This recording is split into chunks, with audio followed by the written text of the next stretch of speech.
नमस्कार दोस्तों, आप सभी का स्वागत है आज के एक न्यू कहानी में। आज की कहानी में दोस्तों हम लोग जानने वाले हैं शिव जी से न्याय मांगता एक कौआ। आखिरकार कौए ने शिव जी से न्याय में क्या मांगा, आज की कहानी के माध्यम से समझने का प्रयास करेंगे। तो इसीलिए सभी भाई एवं बहन और दर्शकगण से मेरी हाथ जोड़कर गुजारिश है कि कहानी को पूरा सुने। चलिए दोस्तों कहानी को शुरू करते हैं, क्योंकि आपका समय बहुत ही कीमती है। एक बार की बात है, एक बरगद का वृक्ष था। उसी वृक्ष पर एक कौआ और एक कोयल बैठी हुई थी। दोस्तों कौआ अपने आप को देखता और फिर कोयल को देखता। कोयल को देखकर कौआ अपने आप पर बहुत ही शर्मिंदगी महसूस करता। वो सोचता कि कोयल क्या गाती है, इसकी क्या सुरीली आवाज़ है। इसकी आवाज़ सुनकर लोग मनमुक्त हो जाते हैं और मैं एक हूँ। जब भी मैं बोलता हूँ तो बड़े क्या बच्चे भी मुझे मारने के लिए दौड़ आते हैं। दोस्तों यह सब बात वो कोयल से कहने लगता है। तभी कोयल कहती है, इसका मतलब कि तुम अपने ज़िंदगी से नाराज़ हो। तभी कौआ बोलता है, और नहीं तो क्या, ऐसी ज़िंदगी की क्या फ़ायदा, जब तुम बोलो तभी लोग तुम्हें मारने के लिए दौड़ जाए। तभी दोस्तों कोयल बोलती है कि तुम भगवान शिव जी के पास जाकर इसका समस्या का हल पा सकते हो। दोस्तों वहाँ से कौआ उड़ता है और सीधे कैलाश पर्वत भगवान शिव जी के पास चला जाता है।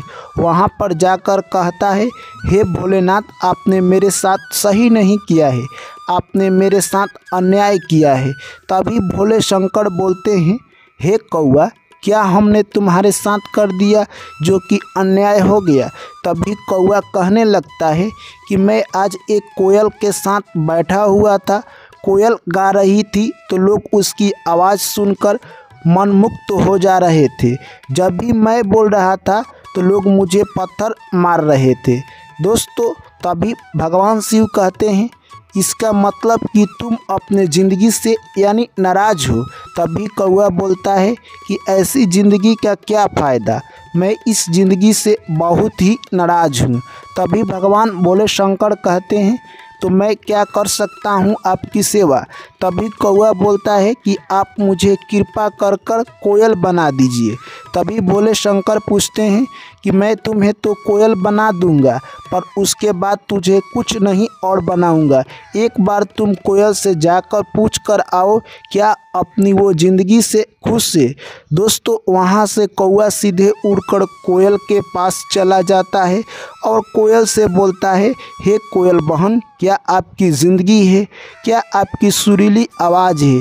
आप जब गाती हैं तो लोग मनमुक्त हो जाते हैं और प्यार की धुन में खो जाते हैं। यह सब बात सुनकर कोयल कहती है, कौन कहता है कि मैं गाती हूँ तो लोग मनमुक्त हो जाते हैं। मेरा भी रंग काला, तुम्हारा भी रंग काला। ये अलग की बात है कि जब मैं गाती हूँ तो थोड़ी सी मेरी आवाज़ सुरीली है, उसके कारण लोग मनमुक्त हो जाते हैं। परंतु मेरे भी दुश्मन कम नहीं हैं, जैसे तुम हो वैसे मैं भी हूँ। दोस्तों यह सब बात सुनकर कौआ कहता है, क्या तुम भी अपनी ज़िंदगी से नाराज़ हो। तभी कोयल बोलती है, और नहीं तो क्या, इस ज़िंदगी का क्या फ़ायदा, हम लोगों से अच्छा तो तोता है, क्या उसकी पिंक ओठ है और लोग उसको ले जाकर घर में पूछते हैं। यह सब बात सुनकर यानी कौवे को अच्छा लगा। कौवा वहाँ से सीधे उड़ जाता है और सीधे भोले शंकर के पास जाता है।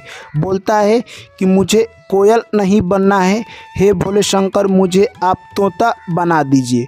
तभी भोले शंकर कहते हैं कि एक बार तुम तोते से भी मिलकर आओ, क्या पता वो अपनी ज़िंदगी से खुश है या नहीं।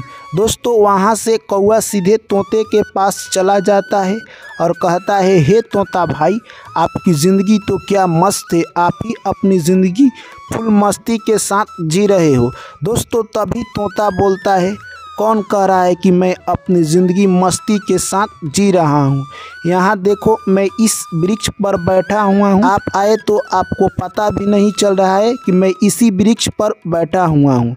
जब भी लोग पत्ता तोड़ने के लिए आते हैं तो डंडे से मुझे भी मार देते हैं, क्योंकि मेरा कलर इस वृक्ष के समान ही है। और लोग जब भी आते हैं तो मेरी जान की खतरा बना रहता है, क्योंकि लोग मुझे पकड़कर अपने घर ले जाते हैं और वहीं पर एक पिंजरा में कैद कर देते हैं। क्या उस ज़िंदगी का फ़ायदा है जो कि एक पिंजरा में बंद रहकर जीने से क्या मतलब। इससे तो है कि आज़ादी वाली ज़िंदगी तुम्हारी ही बहुत अच्छी है। यानी मैं इस तोता वाली ज़िंदगी से नाखुश हूँ और मुझे तो अच्छा लगता है कि क्या हंस की ज़िंदगी है। हंस देखो दिन भर तालाब में तैरता रहता है और क्या उसकी कलर है वाइट।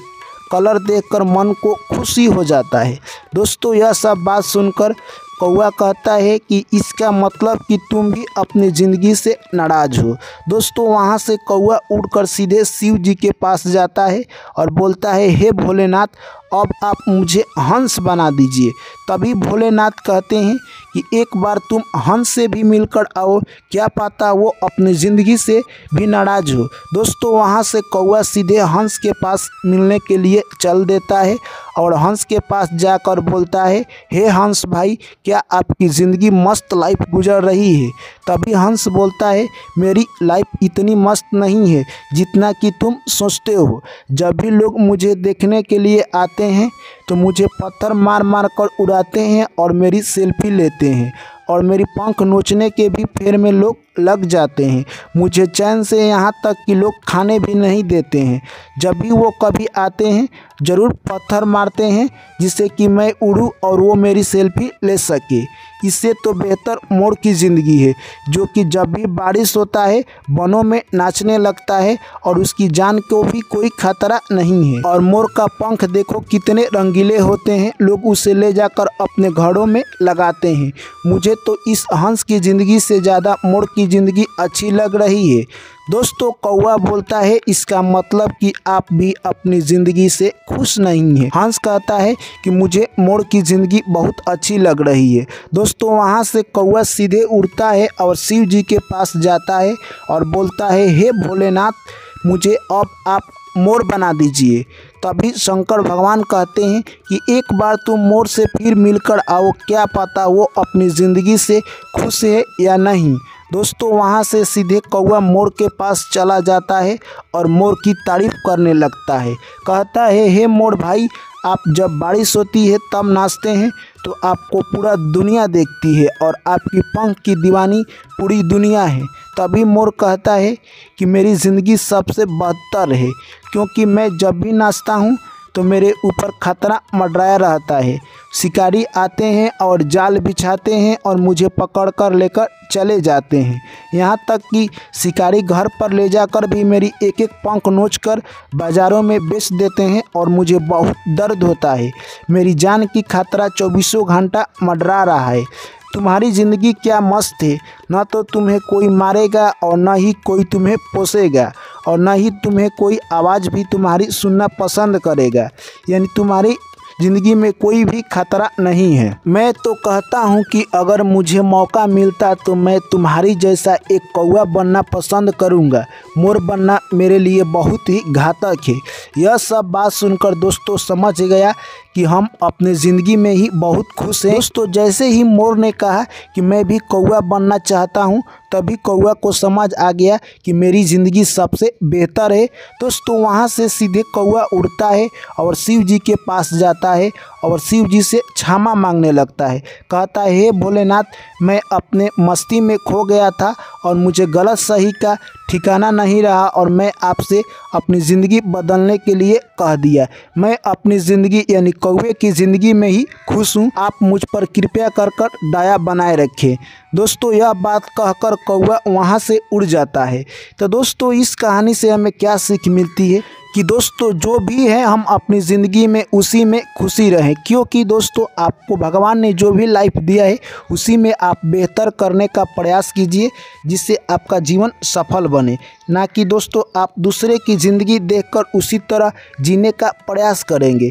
दोस्तों अक्सर मनुष्य के बीच भी यही देखा गया है, आप दूसरे की ज़िंदगी के बारे में उतना नहीं जानते हैं कि उसके लाइफ में क्या स्ट्रगल चल रहा है, वह किन किन समस्याओं का सामना कर रहा है। इसीलिए कभी भी आपको लगता है कि दूसरे की लाइफ बहुत ही आसान है, जब आप उसके लाइफ में इंटर करेंगे तब आपको पता चलेगा कि यहाँ पर भी हमारे लाइफ से ज़्यादा समस्याएं उत्पन्न हो रही है। इसीलिए आप अपने लाइफ में ही खुश रहिए और जो भी आपको भगवान ने बनाया है उसी में बेहतर करने का प्रयास कीजिए। चलिए दोस्तों, इस कहानी से आपने क्या सीखा हमें कमेंट कर ज़रूर बताएं। वीडियो को लाइक करें, दोस्तों के साथ शेयर करें और चैनल पर पहली बार आए हैं तो चैनल को सब्सक्राइब करें। Thank you, take care, bye bye, जय श्री कृष्ण, राधे राधे।